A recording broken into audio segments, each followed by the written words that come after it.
Hey guys, welcome to Do It Like a Dancer, where I take you through some of the stretches, exercises, and warm-ups that I use every day as a professional dancer, and that can help you become stronger, leaner, and more flexible. Today we're going to do a little warm-up that I often use that I call a rolling warm-up. You're going to see why, because it's all about circles.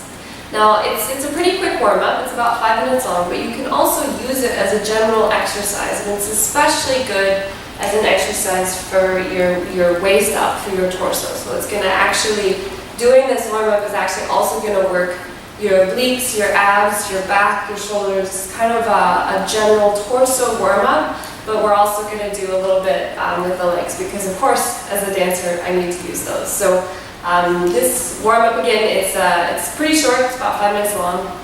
So the best I think that I can recommend is I'll try and talk you through some of what I'm doing, but put on your favorite song and just follow along. Okay, let's get started. So we're going to start, of course, in a parallel position with your feet hips width apart, and just slowly start by rolling your head. And just your head. You want to try and keep your shoulders from following the movement. You can see mine are moving a tiny little bit, for the most part, just keeping it to the head. Now we're going to go back the other direction and do these just nice big circles, just stretching out those neck muscles.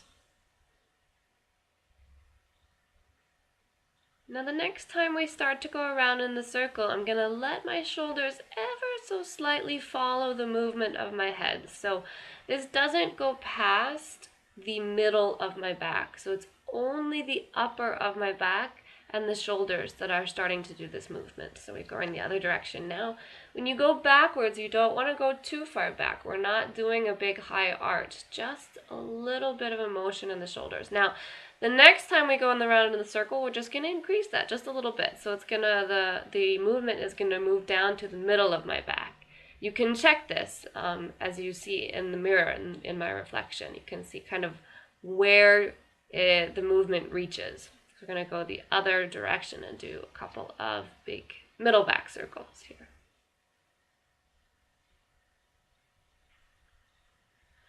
And now again, we're going to increase the size of the circle. Now this is kind of coming down in between the middle and my lower back. Now I'm really starting to stretch the whole spine.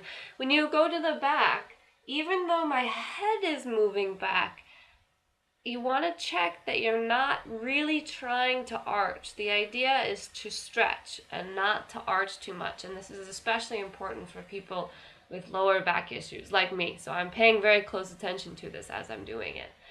And now this last circle, we're going to get down into the lower back. So you can start to see my hips are starting to move with the movement now.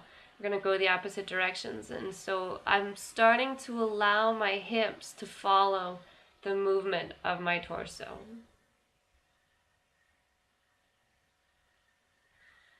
This time I'm going to drop my body. As I'm doing these circles, I'm going to drop my body going all the way down, almost to the floor and back. So I'm still going back a little bit, but really the circle that I'm creating right now is in the vertical plane as opposed to in the horizontal plane. So just take a look at kind of where the circle is happening, going the other direction, dropping all the way down.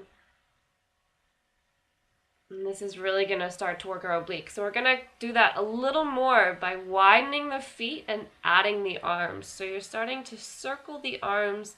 The opposite arm goes up and then the second arm follows. So you really, as when you're coming up, you want to reach as high as you can. And you might find it easier to do this if you widen your legs. Now you're going to bring your legs back together and just do this with the arms. So one arm goes up and the other goes down, and they complete opposite circles, but you're really, really going to stretch up and down. So you're kind of working this opposition feeling in your body.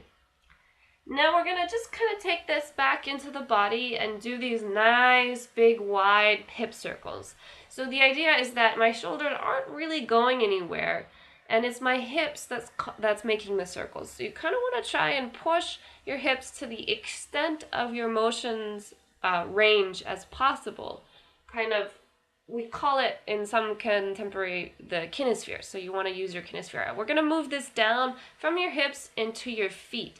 Now, if you can see in the mirror, when I'm going around in the circle, I'm actually going up on releve. So my hips, knees are rotating, but they're going also over my feet from the side of the foot to the other side of the foot, up on releve and back around. We're going to take this back into the shoulders with these nice, easy backstroke swims, and then we're going to go to a freestyle swim, as keeping those shoulders as wide and open as free as you can. Going to step into some leg circles. These go in and out. So you don't need to worry about getting your legs as high or as big of a range of motion as mine are. But the important thing is that you're just circling from out into out and now out from in. I'm going to do each of those 8 times, in and then out. Now finally, this part, now you can choose to follow me directly if you want to and try and copy exactly what I'm doing, but actually what I'm doing here is just improvising.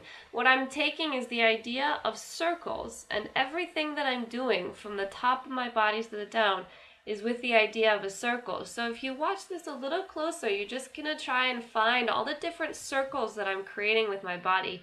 And during this point in the exercise, you can just try and find all the different possible circles and rolls that your body can express. The bigger the motion, the more it's gonna work, especially your obliques.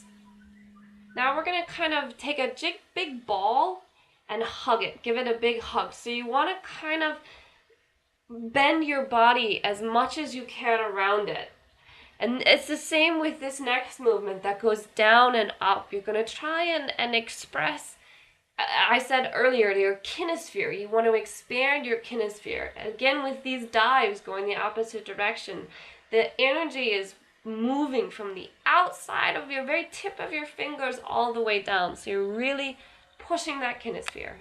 And that's it. Don't forget to subscribe to the channel so that you can stay updated with all the new stretches, exercises, and warm-ups that I'm uploading all the time. If you have questions, please don't hesitate to ask me in the comments, and make sure that you like, share, and subscribe. See you next time!